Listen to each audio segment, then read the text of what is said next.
Hello friends, இன்னைக்கு நம்ம குட்டி கதை ஸ்பாட்ல கதை சொல்ல வந்திருக்கேன். நம்மளோட வீடியோவை எல்லாரும் பாக்குறீங்க, சப்ஸ்கிரைப் பண்ணி சப்போர்ட் பண்ணுங்க. இன்னைக்கு கதையோட டாபிக் குறை சொல்ல 1000 பேர், உதவி செய்ய யார் இருக்கா. ஒரு ஊர்ல திறமையான ஒரு இளம் ஓவியன் ஒருத்தர் இருக்காரு. அவரு பல நாளா சாப்பிடாம தூங்காம கஷ்டப்பட்டு ஒரு ஓவியத்தை வரைகிறாரு. அவரு வாழ்க்கையிலேயே இதுதான் சிறந்த ஓவியம் நான் வரைஞ்சிருக்கேன் அப்படின்னு சொல்லி அவரு நினைக்கிறாரு. இந்த ஓவியத்தை ஊர்ல இருக்க மக்கள் எல்லாருமே பாராட்டணும் அப்படின்னு சொல்லிட்டு ஊருக்கு நடுவுல இருக்க முச்சந்தில கொண்டு போய் அந்த ஓவியத்தை வைக்கிறாரு. வச்சுட்டு கீழே ஒரு போர்ட்ல மக்களே, இந்த ஓவியத்துல ஏதாவது தவறு இருந்தா எக்ஸ் குறிப்பிட்டு வைங்க அந்த இடத்துல அப்படின்னு சொல்லி எழுதி வச்சுட்டு போறாரு. சாயங்காலம் பார்க்கும்போது அந்த ஓவியத்துல எல்லா இடத்துலயுமே எக்ஸ் குறியீடு போட்டு அந்த ஓவியத்தை பார்க்க முடியாத அளவுக்கு அவ்வளோ அசிங்கமா படுத்தி வச்சிருக்காங்க. அத பார்த்துட்டு அவருக்கு மனசொடைஞ்சு போயிடுறாரு. நான் என்ன முட்டாளா, எனக்கு திறமையே இல்லையா அப்படின்னு சொல்லிட்டு தற்கொலை பண்ணிக்கிற அளவுக்கு போய் அவரு யோசிக்கிறாரு. ரொம்ப அழுகுறாரு. அப்பன்னு பார்த்தா அந்த இடத்துக்கு அவரோட குரு வராரு. இதெல்லாம் கேள்விப்பட்டு நீ ஒன்னும் கவலைப்படாத அப்படின்னு சொல்லி அவரை சமாதானப்படுத்துறாரு.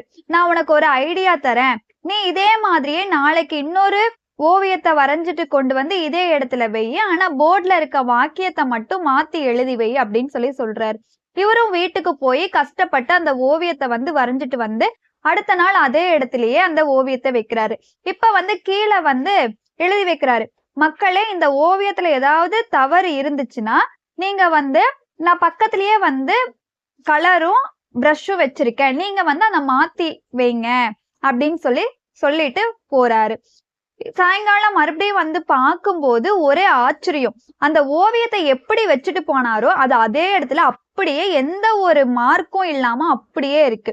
அப்பதான் அவரோட குரு சொல்றாரு, நீ தவற செய்யணும், தவற கண்டுபிடிக்கணும்னா ஊர்ல இருக்க எல்லாருமே கண்டுபிடிப்பான், ஆனா அதை திருத்தணும் அப்படின்னா ஒருத்தன் கூட வரமாட்டான். இந்த கூட்டத்தோட விமர்சனத்தெல்லாம் நீ கேட்டு உன்னோட வாழ்க்கைய நீ அழிச்சிக்காத அப்படின்னு சொல்றாரு.